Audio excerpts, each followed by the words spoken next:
السلام عليكم ورحمة الله وبركاته.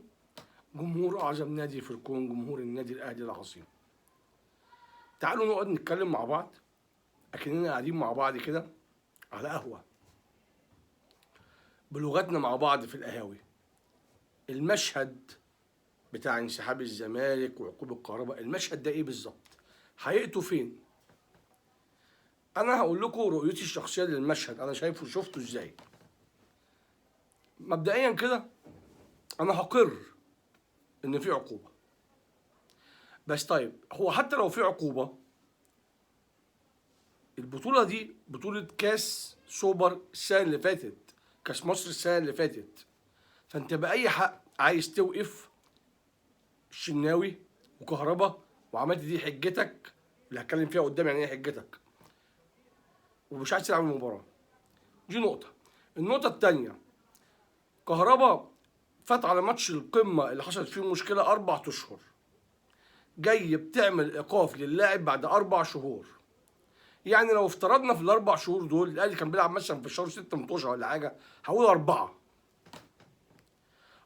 في 4 ب 16 ماتش، يعني كان زمان الايقاف خلص. ده انا مع ان انا بعترف بكلامكم يعني. طيب كان زمان الايقاف خلص.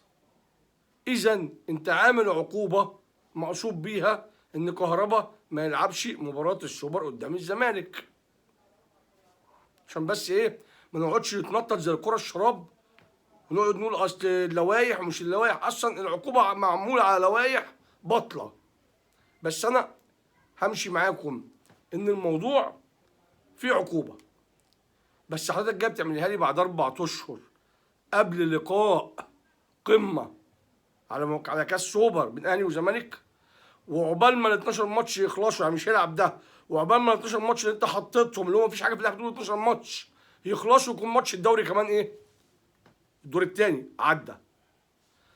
هي العقوبه معموله عشان كهربا ما يلعبش قدام الزمالك. ده حته رؤيتي انا الشخصيه في جزئيه العقوبه، بعيدا عن انها باطله واللجنه مش شرعيه ومفيش بند في اللائحه بيقولوا 12 ماتش، ومفيش بند في اللائحه بيقولوا مليون جنيه. ده هم قاعدين في الفسحه بس مع بعضيهم ايه؟ بيهرتلوا يعني. طيب الموضوع فين؟ الموضوع ببساطه نادي الزمالك مش جاهز للمباراه، ما عندوش لعيبه تقدر تلعب مباراه تقيله زي دي قدام الاهلي في الحاله الفنيه اللي هو فيها، وما عندوش مدرب، لسه جايب مدرب من على القهوه في اوروبا، ما تعرفش هيمشي معاهم ازاي يعني. فما فيش. طب اعمل ايه؟ انا مش عايز العب الماتش، انا هلعب هيتعلم عليا، ما اضمنش، ما عنديش حد يجاري الناس دي. نعمل بقى موضوع ابو الليكه، يا حازم طلع قرارات، يا فلان اعملوا القرارات، ويبداوا يعملوا زيطه على الموضوع ده، لان ما فيش سبب جوهري يخليهم ينسحبوا. طب نعمل ايه؟ نطلع العقوبه ونقول مش، ويروح الاهلي يضغط ما تتنفسش يعني ننسحب. طب وما تنسحبوا، ده انا بتكلم معاكم قبل اخدهم مع بعضيهم. طب يا جماعه لما الزمالك ينسحب هنعمل ايه؟ نجيب بيراميدز بقى. بيراميدز لسه مغلوب من الاهلي في الكاس، وبيراميدز اتنشأ علشان ياخد بطوله من الاهلي. طب نعمل ايه بقى؟ نخليه يلعب السوبر، يمكن يعملها وياخد منه بطوله. ولو اتغلب، احنا يا جماعه جبناه يشد خانه، الفرقه كانت مجهده ومغلوبه في افريقيا ولسه خارجه. شغلها بلسه. اللي كشف الحته دي بالنسبه لي انا، كان في تويتر للخضري، احمد الخضري، على تويتر، بيقول لك يا سلام بقى لو بيراميدز يعملها. ما تعملوها انتوا يا حبيبي، ولا انتوا قطع اتشلتوا في ايديكم ورجليكم؟ ما تعملها انت. فالمشهد بالكامل هو هروب نادي الزمالك من المباراه، بس عاملين له الشكل ده.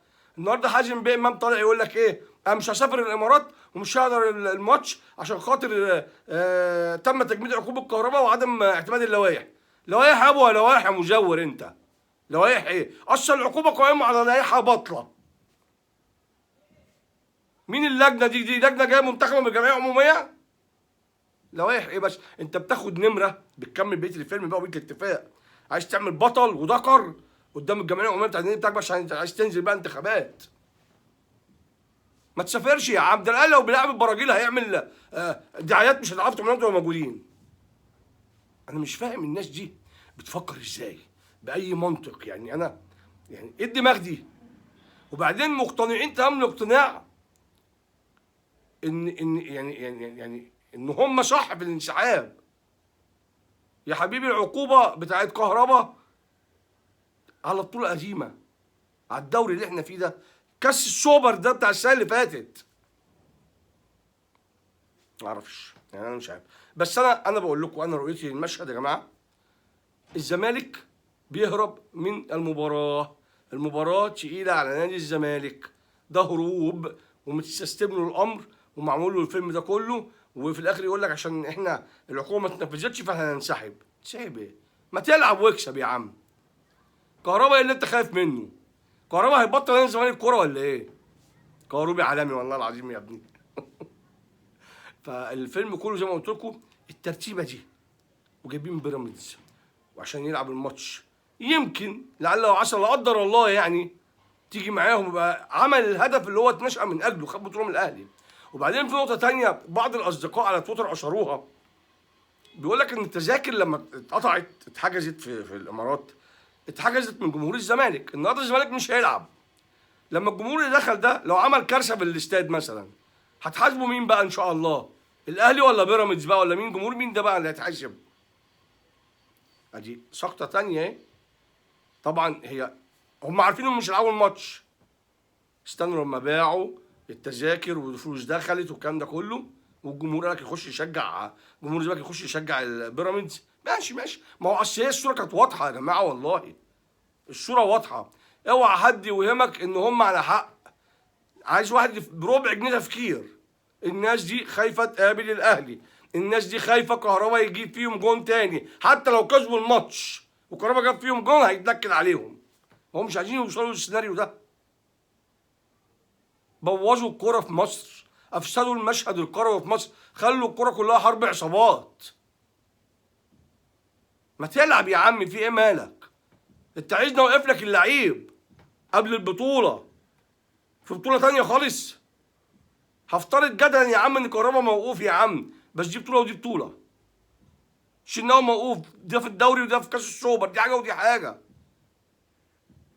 تعالى كلمني قول لي كهربا اتوقف بعد ماتش الزمالك مباشره كانت اللجنه موجوده، كان زمان الايقاف خلص وكان لعب ماتشك. انت جاي منيم لي ده كله وجات الوفور على ماتش السوبر زي ما قال له المستشار في لمرتضى ايام كود منسي وبالحج في اتحاد الكوره. ما انت يا سياده المستشار كنا لو كنت جيت كنا هندي الواد عقوبه. كانت جاهزه، العقوبه كانت جاهزه على الواد. اتركنت. طب يا جماعه عايزين ننسحب نعمل ايه؟ طلعوا عقوبه كهرباء. ما هو الاهلي مش هيرضى. ايوه بقى ساعتها ما يرضاش، احنا هنقول ايه؟ الزمالك ينسحب ونجيب فرقه ثانيه. ويطلع عم حازم بامام يقول لك انا مش مسافر هحضر الماتش عشان خاطر ما فيش تنفيذ لوائح. هو مين اللي بينفذ اللوائح، انا ولا انت؟ وما انت في اتحاد الكوره بتعمل ايه؟ انت مش مسافر عشان معترض على فشلكم؟ انا بصراحه ربنا يعني المشهد الرياضي في مصر انهار، في انهيار. وان شاء الله برضو انا بس حبيت اتكلم معاكم عشان الناس كانت بتتكلم كتير بلغه زي ما بنكون قاعدين مع بعض في القهوه. هو ده المشهد، فرقه بتهرب من الماتش مترتب لها ازاي تهرب باطراف كتير قوي، وبعد ما المشهد اتعمل وجابوا بيراميدز وقع واحد صحفي زملكاوي بالصدفه بلسانه والتويته موجوده على تويتر. يا سلام بقى لو بيراميدز يعملها. طب ما تعملوها انتوا يا حبيبي ولا انتوا قطع. هو ده السيناريو يا جماعه اللي اتعمل. ومع ذلك ان شاء الله باذن الله اطلع معاكم بكره في لايف نكون بنبارك لبعضينا بكاس السوبر، لان ربنا اسمه العدل. ربنا اسمه العدل. ويمكرون ويمكر الله والله خير الماكرين. بالتوفيق ان شاء الله للنادي الاهلي الفوز ببطوله السوبر، واشوفكم على خير في فيديو جديد وتصبحوا على خير.